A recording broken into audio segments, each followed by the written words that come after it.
तो रोज़ की तरह आनंद लिखनी ब्लॉग में सबका हार्दिक स्वागत है। सबके मंगल भविष्य की कामना के साथ अस्तित्व का ये आनंद की समस्या, हमें अपने जीवन में अपने अस्तित्व के आनंद में कितनी समस्याएं आती हैं, उस समस्या के बारे में विचार मंथन के रूप में, प्रेरणा स्रोत के रूप में भावों को व्यक्त करने का श्रेय प्राप्त करके, यदि मानव जीवन में अस्तित्व का आनंद उस आकाश जैसा न होता जिसमें हम निवास करते हैं, तो कौन जी सकता या श्वास ले सकता। तो नेत्री यानी 33वीं उपनिषदों में इस प्रकार के व्याख्या की गई है कि यदि अस्तित्व का आनंद उस आकाश जैसा न होता जिसमें हम निवास करते हैं, तो कौन जी सकता या कौन श्वास ले सकता। तो आनंद से ही ये समस्त भूत उत्पन्न होते हैं और आनंद के द्वारा ही ये जीवित रहते हैं और वर्धित होते हैं और आनंद से ही ये वापस जाते हैं। तो इसी के परिणाम स्वरूप दोस्तों, यदि हम अपने अंतःकरण में विचार मंथन करते हैं, यदि हम यह मान भी लें कि यह शुद्ध सत्य, यह ब्रह्म, यह सत्य ही यानी विश्व का एकमात्र आदि अंत और आधार है और ब्रह्म में एक आत्मचेतना नवनिर्मित है, तो उसकी सत्ता के पृथक नहीं की जा सकती है और अपने आप को चेतना की गति की शक्ति के रूप में बाहर की ओर प्रक्षिप्त करती है और वह शक्तियों, रूपों और जगतों की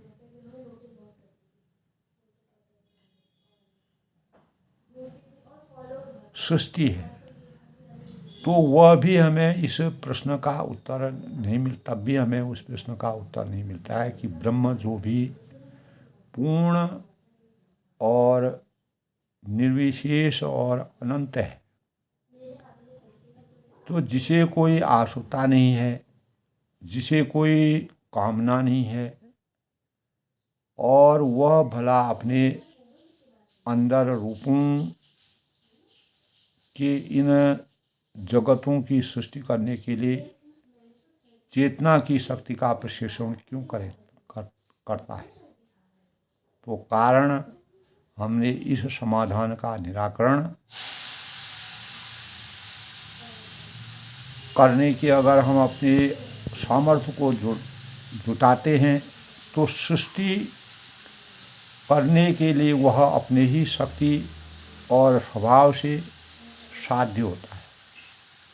तो रूप में प्रवेश के लिए गति और रूपायन की अपनी ही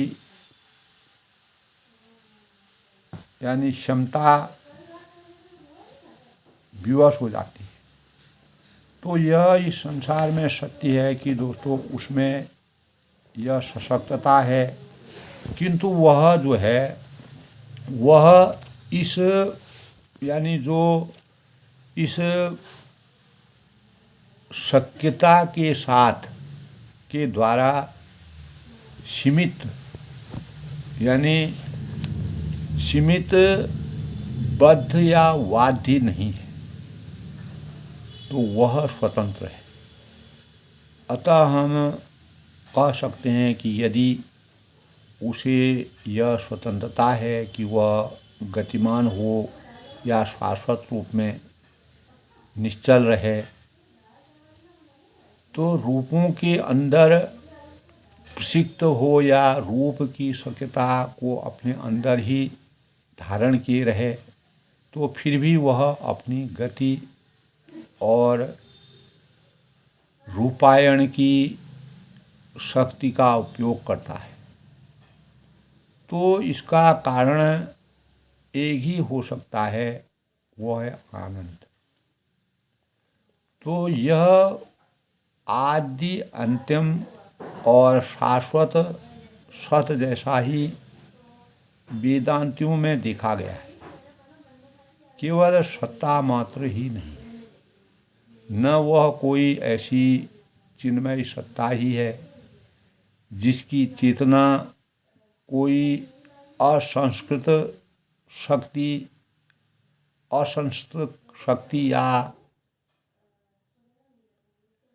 या बल हो। तो वह तो दोस्तों ऐसा चिन्मय सत्य है जिसकी सत्ता का स्वयं तात्पर्य और जिसकी चेतना का स्वयं स्वरूप आनंद ही है। अनेक सुधीजन और महान लोगों ने जिस प्रकार परम पूर्ण सत्य में कोई शून्यता नहीं हो सकती है,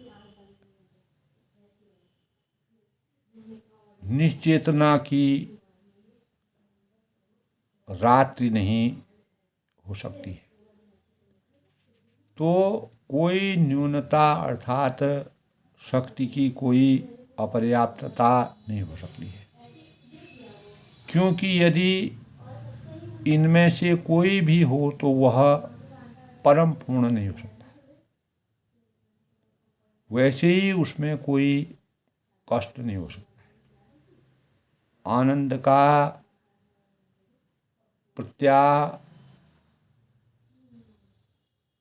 प्रत्याख्यान नहीं हो सकता है, और चिन्मयी सत्ता की पूर्णता का निर्विशेषता का अर्थ है कि चिन्मयी सत्ता का असीमेव आनंद। तो ये दोनों एक ही वस्तु के भिन्न भिन्न नाम हैं। समस्त असीमता, समस्त अनंत तथा समस्त निरपेक्षता शुद्ध आनंद है। हमारी सापेक्षता और मानवता को भी यह अनुभव होता है। प्रत्येक मानव मात्र को इसका एहसास होता है, अनुभव होता है कि समस्त जो असंतुष्टि का अर्थ हमारे जीवन में है, कारण जो है वह सीमा का एक बाधा का होना है, यानी सीमा का एक बाधा का होना है। तो संतुष्टि आती है और किसी रोक रखी गई वस्तु को, रोकी हुई वस्तु की उपलब्धि होने से, सीमा के अतिक्रमण से बाधा पर विजय प्राप्त करने से। इसका कारण यह है कि दोस्तों हमारी जो मूल सत्ता है वह निर्विशेष है, और जिसे अपनी अनंत तथा असीम आत्मचेतना एवं आत्मशक्ति संपूर्ण रूप से अधिगत रखती है। तो इस आत्मवत्ता का ही दूसरा नाम आत्मानंद है। और सापेक्षी जिस अनुपात में उस आत्मवत्ता के समीप आता है, उतना ही वह तृप्ति की ओर अग्रसर होता है, तो आनंद का स्पर्श करता है। तथापि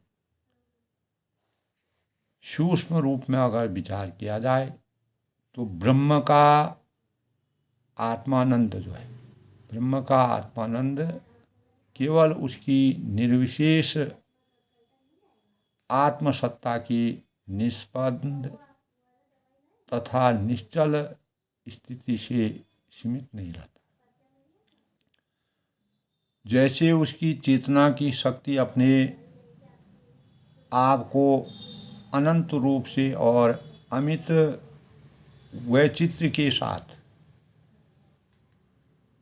रूपों में, अनेक स्वरूपों में प्रशिक्षित करने में समर्थ है, इसी प्रकार उसका आत्म आनंद भी अपने आपके उस अनंत प्रवाह और परिवर्तनीयता में, उसके बदलाव में गति करने और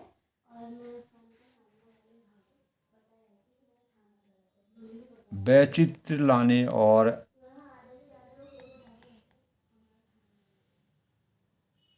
आह्लाद पाने में समर्थ है।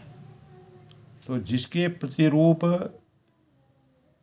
ये असंख्य कोटि ब्रह्मांड है, तो अपने आत्मानंद की उस अनंत गति और दो विचित्रता की जो उन्मुक्त करना हो और उसका उपयोग करना ही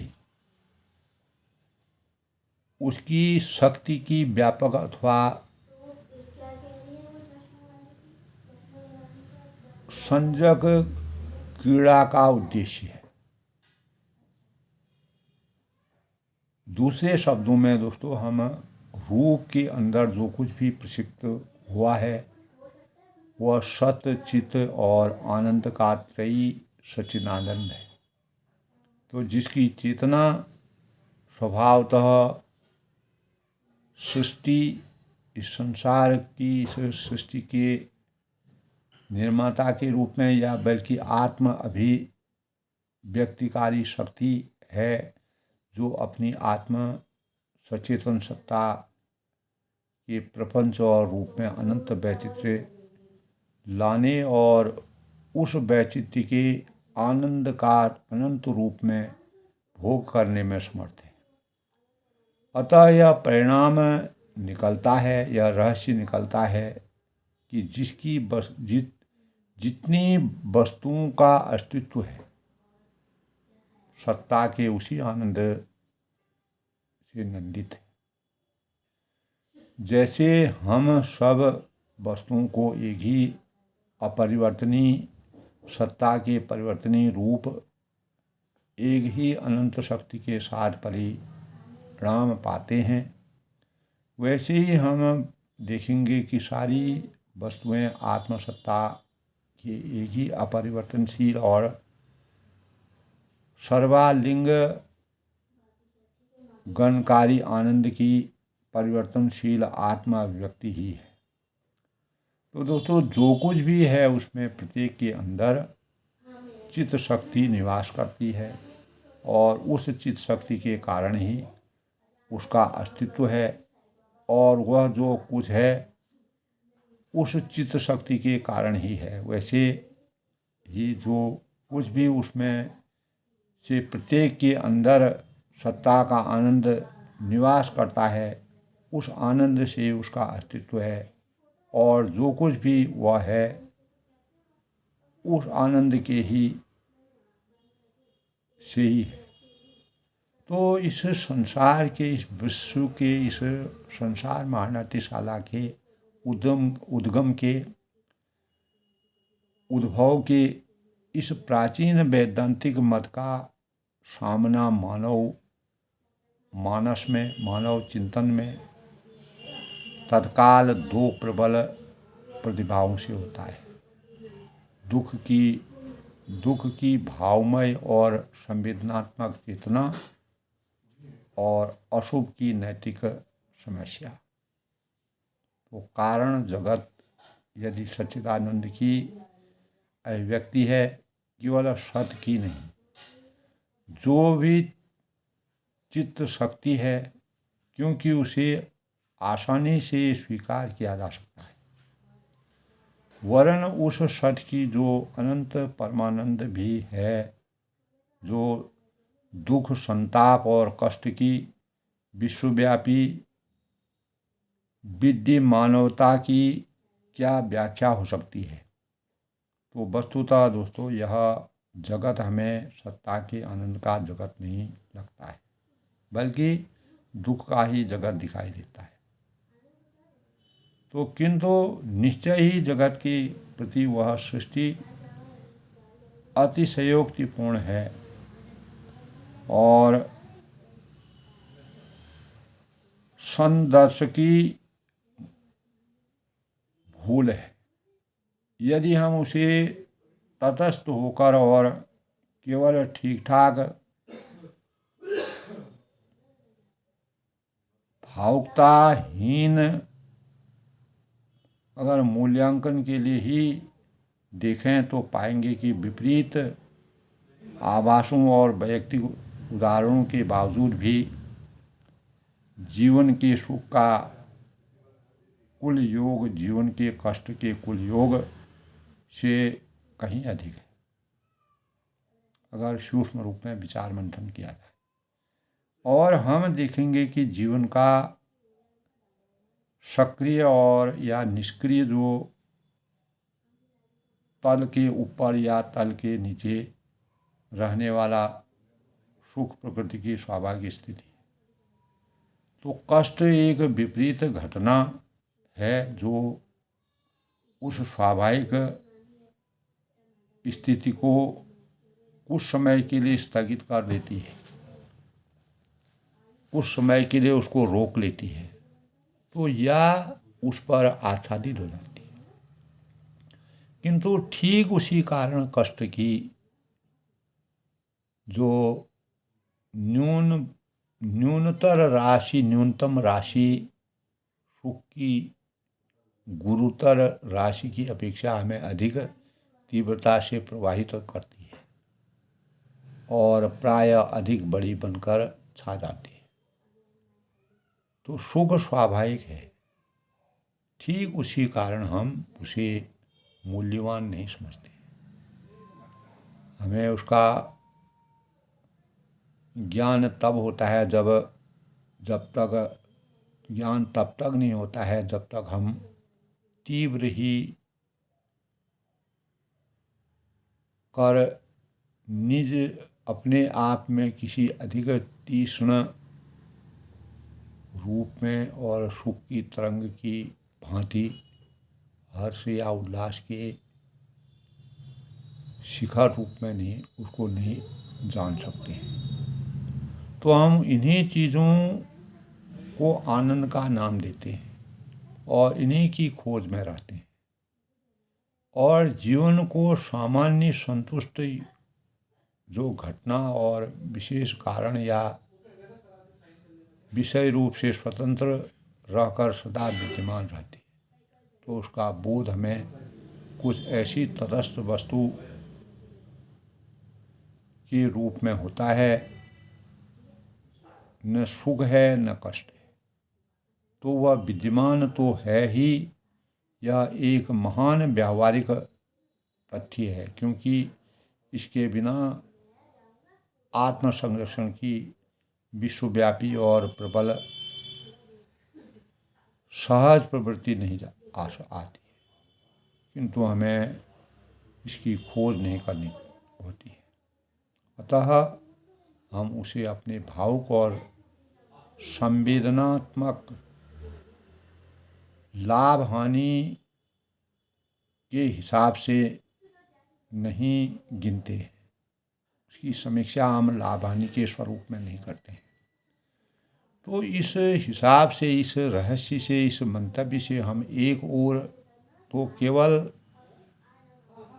प्रयत्न साध्य सुख को नहीं गिनते हैं, हम इस हिसाब से एक ओर तो केवल प्रबल यानी प्रयत्न साध्य सुखों को जोड़ते हैं और दूसरी ओर असुविधा और कष्ट को। तो कष्ट हमें अधिक तीव्रता से प्रभावित करता है, क्योंकि वह हमारी सत्ता के लिए अस्वाभाविक है, हमारी स्वाभाविक प्रवृत्ति के विपरीत है। और कष्ट का अनुरूप हमें ऐसे होता है मानो वह हमारे जीवन भर किया गया अत्याचार है। तो हम जो कुछ हैं और जो होना चाहते हैं, जो बनना चाहते हैं, जो करना चाहते हैं, उस पर कोई भी आघात या बाह्य आक्रमण है तो इस प्रकार जो है हमारे तो तथापि जब हम चिंतन मनन करते हैं तो दुख कष्टों की अवस्था असामान्य होने से या उसकी राशि कम या अधिक होने से दार्शनिक प्रश्न पर प्रभाव नहीं पड़ता है। कम हो या अधिक हो, उसका अस्तित्व मात्र ही समस्या बन जाता है। तो सब कुछ सच्चिदानंद होते हुए दुख और कष्ट का अस्तित्व ही कैसे हो सकता है? तो यही वास्तविक समस्या है और यह प्रायः हमारे जीवन में तब भी और उलझ जाती है जब विश्व के बाहर के एक व्यक्तिगत ईश्वर की धारणा से आरंभ करके एक मिथ्या प्रश्न उठ खड़ा होता है और एक दूसरा उप प्रश्न आता है कि नैतिक कठिनाई के रूप में।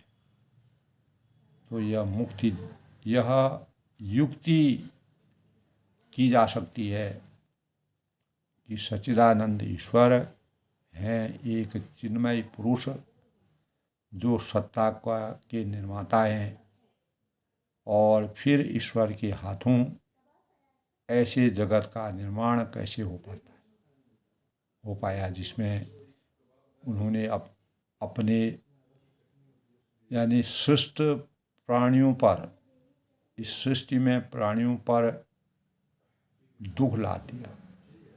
तो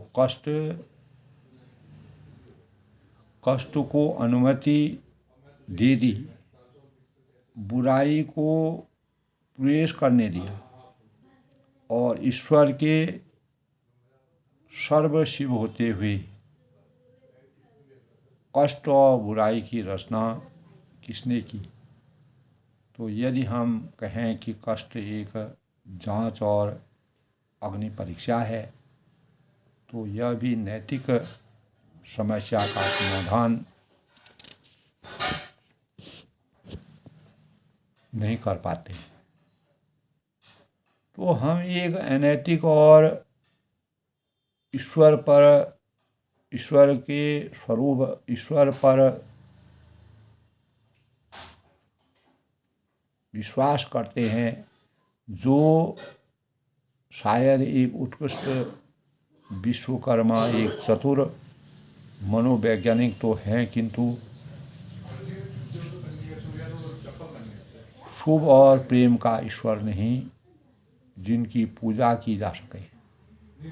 यह मात्र शक्तिशाली ईश्वर है। हमें जिसके नियमों के अधीन रहना होगा या हम जिसकी सनक को संतुष्ट करने की आशा कर सकते हैं, क्योंकि जो कोई भी जांच या अग्नि परीक्षा के रूप में उत्पीड़न या आविष्कार करता है, यदि वह नैतिक पुरुष हो भी तो अपने ही बनाए प्राणियों की उच्चतम सहज प्रवृत्तियों से नीचा सिद्ध होता है। और यदि इस नैतिक कठिनाइयों से बचने के लिए हम कह सकें कि कष्ट नैतिक बुराई का अनिवार्य परिणाम है, तो स्वाभाविक दंड है, जो न तो वह व्याख्या जीवन के लिए तथ्यों से तब तक मेल नहीं खाएगी जब तक हम कर्म और पुनर्जन्म का सिद्धांत न मान लें। तो हमारे जीवन में जिसके अनुसार जीव जो है इस जन्म से पूर्व जन्म शरीरों में रहकर किए गए पापों के लिए दुख पाता है, इस जन्म से पूर्व उसका शरीरों में रहकर किए गए पापों के लिए दुख पाता है, और उससे हम नैतिक समस्या की जड़ का निराकरण ही कर पाते हैं। अर्थात कहने का तात्पर्य है कि जिस नैतिक बुराइयों का परिणाम दुख और कष्ट होता है, उसकी सृष्टि किसने की, उसका सृजन किसने किया, या क्यों और कहाँ से हुई, और यह देखते हुए कि जो नैतिक बुराई वास्तव में एक प्रकार का मानसिक रोग या अज्ञान है, यह प्रश्न हमारे अंतःकरण में उठता है कि उस विधान या अनिवार्य संबंध की रचना किस व्यक्ति या किस वस्तु की जो मानसिक रोग या अज्ञानमय कर्म को इतनी प्रतिक्रियाओं से प्रायः इतने चरम और यानी दानवी उत्पीड़नों से ध्रुवित करता है। तो कर्म का दोस्तों हमारे जीवन में विधान एक परम नैतिक और व्यक्तिगत ईश्वर को मेल नहीं खाता है। तो अतः बुद्ध के स्पष्ट तर्क ने किसी स्वतंत्र और सर्वशासक व्यक्तित्व ईश्वर के व्यक्तित्व को मानने से इनकार कर दिया। उन्होंने यह प्रतिपादित किया कि समस्त व्यक्तित्व अज्ञान की रचना है और कर्म के अधीन है।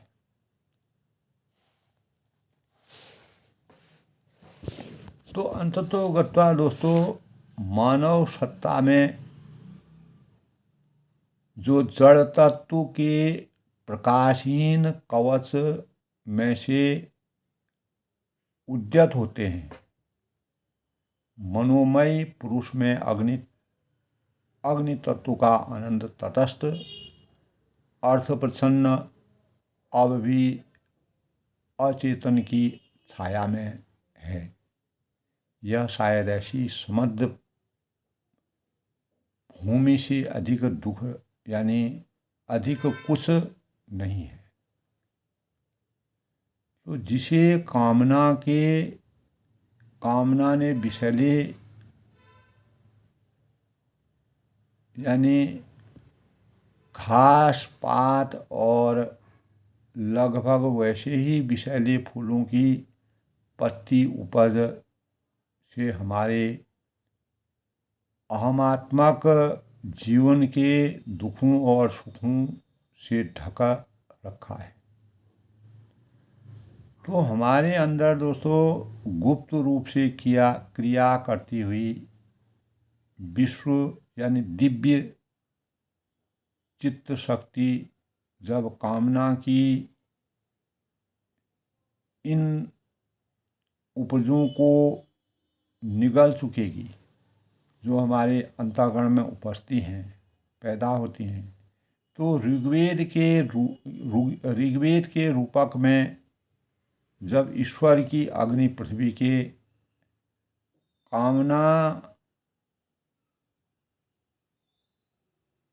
कामनाओं को भस्मीभूत कर चुकेगी, तभी इन सुखों और कष्टों के मूल में जो गुप्त तत्व है, जो उनका कारण और उनकी गुप्त सत्ता है, उनके अंदर जो आनंद का